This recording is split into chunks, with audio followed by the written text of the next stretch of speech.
Hello there. My name's Bill Elliott, and I come from a musical family.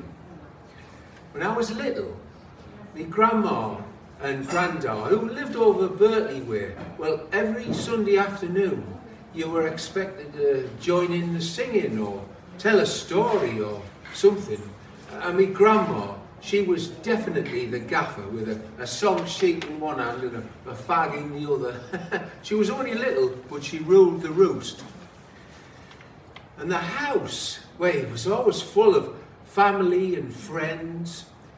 Ewan McCall, that's Kirsty McCall's dad, and Peggy Seeger were often there. And they used to join in the songs about mining life and that sort of thing. And sometimes they would record them as well. And the BBC, they made recordings as well, and they put them out under the title of Radio Ballads.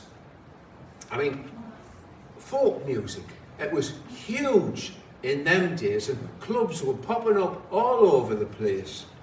I mean, when I was just 14, my granddad, he smuggled me into the Bridge pub at Newcastle under his coat.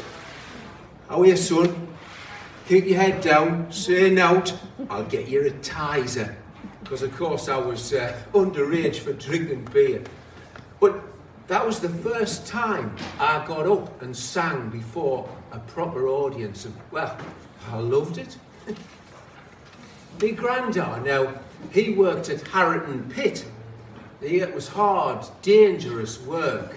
I mean, once there was a roof fall and he got trapped by the legs and they had to dig him out. I mean, can you imagine that?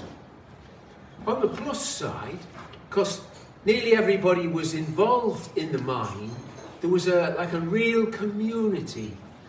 But after 300 years in operation, the pit closed in 1965 and, well, that community started to fragment. Now, when I was about 8, we moved to Waterside Terrace at Fatfield. Yeah, and it really was waterside because we had the River Weir down at the bottom of the garden.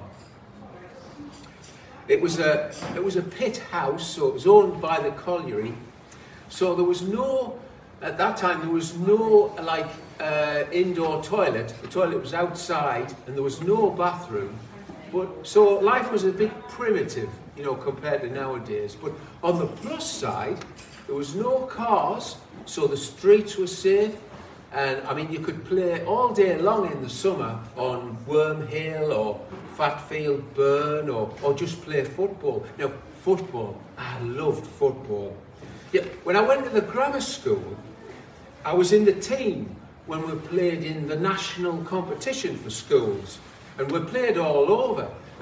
Ashington, Liverpool, Luton, and we got through to the final, which was against Plymouth over like 2 legs. Now the first leg, that was played at Roker Park, and we won that, and I was lucky enough to score 2 goals. I mean, can you imagine scoring at Roker Park?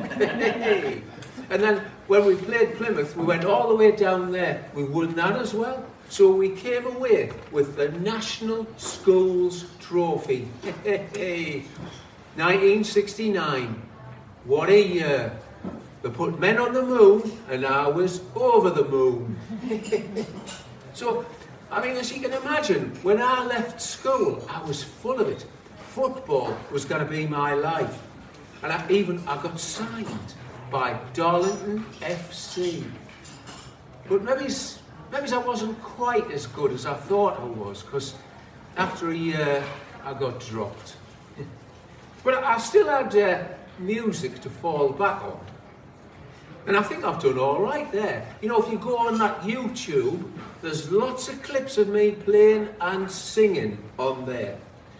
And also, I was a teacher. I taught PE and history for 36 years at Wallsend. Hey, but I'm not the only one from my grammar school who was in the football team, but ended up in the music industry. Now, can you guess who that was? Famous name, Brian Ferry. And he's done all right for himself. By the way, did you want a song? Eh? Well, you'll have to buy us a pint then, won't you? Thank you.